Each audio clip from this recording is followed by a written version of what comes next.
Good morning, જય શ્રી કૃષ્ણ વિદ્યાર્થી મિત્રો. કેમ છો બધા?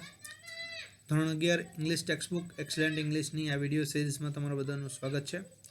આજે આપણે ફિમેલ ફોર ફોરેસ્ટ્રી એટલે કે વન્ય સંવર્ધન માટે સ્ત્રીઓનો જે ફાળો છે એના વિશેનો આપણે જે યુનિટ છે આપણે શીખવા જઈ રહ્યા છીએ. એમાંથી પાર્ટ 1 અને પાર્ટ 2 છે આપણે આગળ જોઈ ગયા છે. આજે આપણે પાર્ટ 3 છે જોવા જઈ રહ્યા છીએ. જો તમે આ ચેનલ છે એને સબસ્ક્રાઈબ ન કરી હોય તો ખાસ કરીને સબસ્ક્રાઈબ કરી લેજો અને લાઇક અને શેર કરજો. બીજા વિદ્યાર્થીને પણ મોકલજો કે જેથી કે એ પણ સારી રીતે આ યુનિટ છે એને શીખી શકે. અને સબસ્ક્રાઈબ કરીને નોટિફિકેશન બેલ આઇકન ઉપર ક્લિક કરી દેજો કે જેથી કરીને દરેક તમને નોટિફિકેશન છે એ મળતી રહે. આજે આપણે પાર્ટ 3 છે આગળ હવે જોવા જઈ રહ્યા છે. એ પાર્ટ 3માં આપણે જોઈએ કે થેન્ક્સ ટુ નેચર. ખાસ કરીને પાઠ્યપુસ્તક સાથે લઈને બેસજો તો તમને ખ્યાલમાં આવે કે ભાઈ આમાં કંઈક યુનિટમાં આવું આવે છે. નકર સ્લાઇડ એમનું ચાલી જશે, કંઈ ખબર પડશે નહીં. એમાં નોટ ડાઉન કરતા જાજો ખાસ કરીને. થેન્ક્સ ટુ નેચર એટલે કે કુદરતને આભાર. And thanks to the strength of woman એટલે કે સ્ત્રીઓની શક્તિ છે એને પણ આભાર.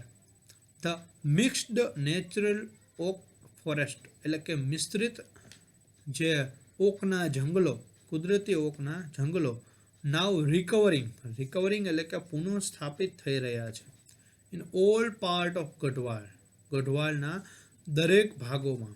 But the woman steel have to be very vigilant એટલે કે સ્ત્રીઓને હજુ પણ ખૂબ એટલે કે ખૂબ જ વિજિલન્ટ એટલે કે જાગૃત બનવાની જરૂર છે. ઇન 1980 ફોર એક્ઝામ્પલ ઉદાહરણ તરીકે જો આ સ્ત્રીઓએ આટલું બધું કાર્ય કર્યું હતું પણ એને ખૂબ જ હજી તો જાગૃતિ લાવવાની જરૂર હતી. કારણ કે ઘણી બધી વખત એવું બનતું કે એને ભોરવી લેવામાં આવતી. તો આમાં એક સરસનું ઉદાહરણ જે આપેલું છે આગળ કે ઇન 1980 ફોર એક્ઝામ્પલ ઉદાહરણ તરીકે મહિલા મંગળ દળ એગ્રી એટલે કે સંમત થયું to help the forest department. જંગલ વિભાગ છે એને મદદ કરવા માટે સહમત થયું. ઇન ટ્રી પ્લાન્ટિંગ એટલે કે વૃક્ષોની વાવણી માટે. હવે શું થયું? They dug 50,000 pit. તેઓએ 15,000 ખાડા ખોદી નાખ્યા. But then they found that. ત્યારબાદ એને જાણવા મળ્યું ધેટ કે the department was only interested એ માત્ર રસ ધરાવતો હતો ઇન પ્લાન્ટિંગ પોપ્લાર્સ એટલે કે પોપ્લાર એને કોટન વુડ પણ કહેવામાં આવે છે. આ પોપ્લારના જે જંગલો છે એની વાવણી કરવામાં જ માત્ર રસ ધરાવતું હતું. અહીંયા પોપ્લારના વૃક્ષો છે તમે જોઈ શકો છો. આને પોપ્લર ટ્રી કહેવામાં આવે છે.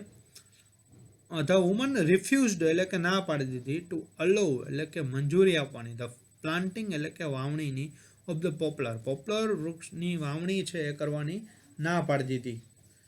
Which is a foreign commercial tree કે જે એક વિદેશી વ્યવસાયિક વૃક્ષ છે, ધંધાકીય વૃક્ષ છે.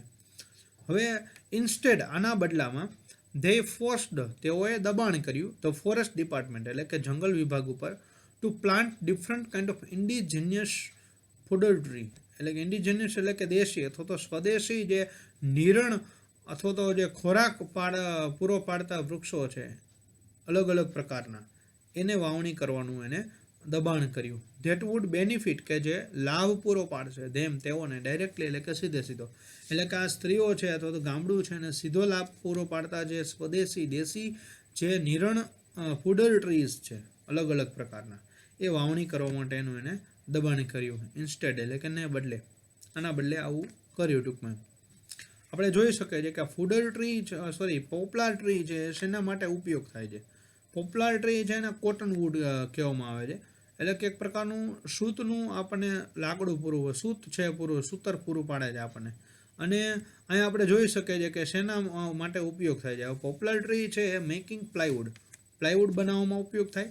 બોર્ડ એટલે કે ઉપયોગ થાય. મેચસ્ટિક એટલે કે જે આપણે જે કહીએ છીએ તમે બાકસ કહો છો એના માટે ઉપયોગ થાય છે. Also four making sports good એટલે કે જે રમતગમતના સાધનો છે સાધનો છે બનાવવા માટે ઉપયોગ થાય છે. એન્ડ પેન્સિલ બનાવવા માટે. આ પોપ્લાર ટ્રી છે ઘણી બધી જગ્યાએ આવી રીતે ઉપયોગમાં આવે છે. એટલે કે આવી રીતે આ પોપ્લર ટ્રી છે એક વ્યવસાયિક વૃક્ષ છે. એને કાપવા માટે કોઈ મંજૂરીની જરૂર પડતી નથી. પણ જે સ્વદેશી વૃક્ષો છે એ કાપવા માટે મંજૂરી લેવી પડે. એટલે કે પોપ્યુલર ટ્રી છે વાવવા માટેનું શું કર્યું તો કે સ્ત્રીઓ ના પડી દીધી કે ના, તો આપણે એને રોકી નહીં શકીએ પછી વાવી દીધા પછી.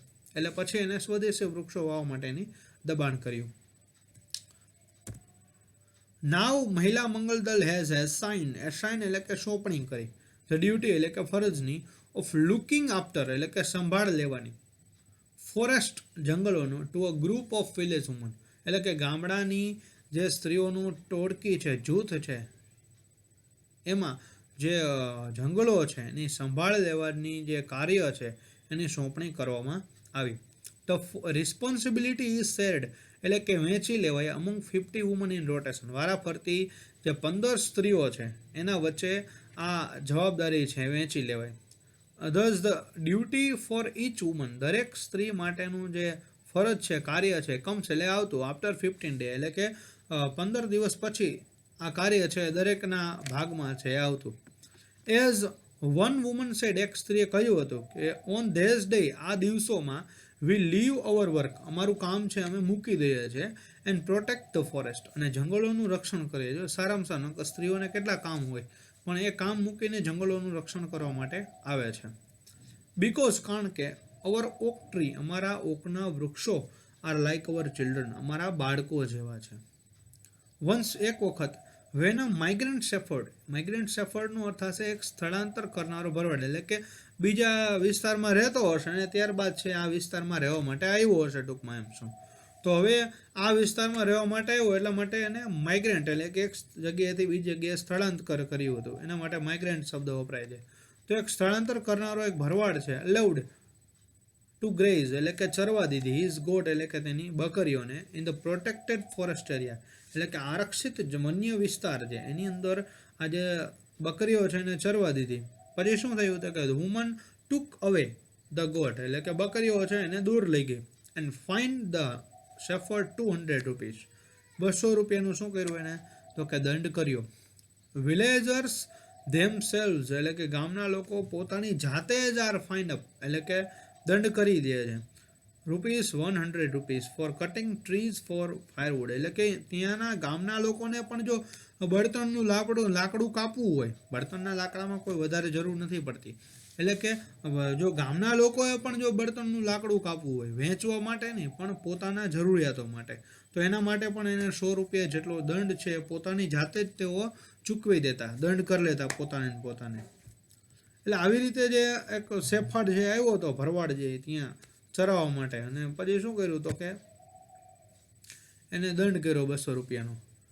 હવે આપણે જોઈએ કે ધસ ધ નેચરલ ફોરેસ્ટ એટલે કે કુદરતી જંગલો આર નાઉ રીજનરેટિંગ એટલે કે પુનઃસ્થાપિત થઈ રહ્યા છે ઇન હિલ્લી એરિયા એટલે કે ટેકરીના વિસ્તારોમાં ઇન મેની પાર્ટ ઓફ ઉત્તર પ્રદેશના ઘણા ભાગોમાં આ જે ટેકરીના વિસ્તારોમાં જે કુદરતી જંગલો છે એ ઉભરી આવ્યા છે.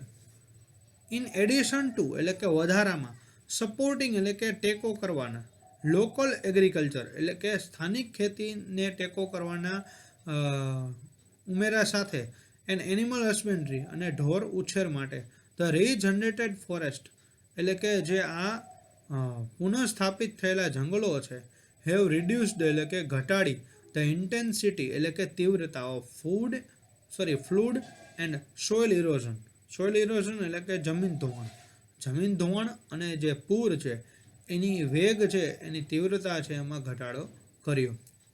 એન્ડ હેવ એન્સ્યુર્ડ અને સુનિશ્ચિત કર્યું ધ પરમેનન્ટ વોટર સપ્લાય અને જે કાયમી પાણી પુરવઠો છે એને સુનિશ્ચિત કર્યો.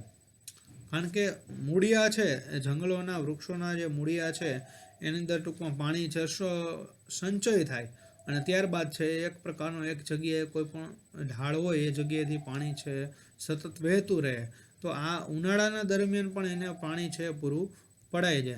અહીંયા જો આપણે જોઈ શકીએ છીએ કે લોકલ એગ્રીકલ્ચર છે, ત્યાર પછી જે એનિમલ હસબેન્ડરી છે ડિપાર્ટમેન્ટ ઓફ ઉત્તરાખંડ છે એને સરસ મજામાં એક પ્રકારનો વિકાસ કર્યો છે ત્યારબાદ છે.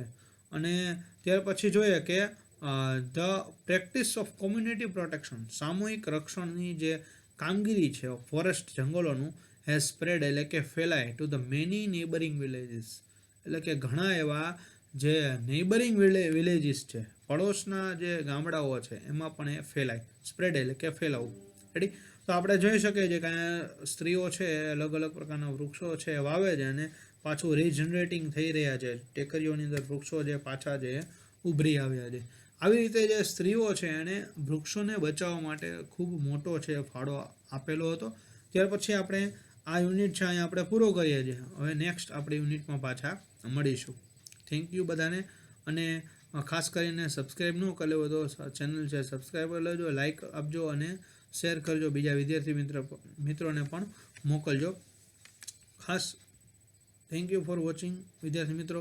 અને આપણે આ યુનિટ છે એના જે શબ્દાર્થો છે, વોકેબ્લરી છે, એ ગ્લોસરીમાંથી આપણે પાઠ્યપુસ્તકમાંથી તમારે હોમવર્કની અંદર લખવાની છે. આ યુનિટની જે ગ્લોસરી છે એ આપણે હોમવર્કમાં લખવાની છે, પાઠ્યપુસ્તકમાં આપેલી છે તે. રેડી? આટલું તમારું આજનું હોમવર્ક છે.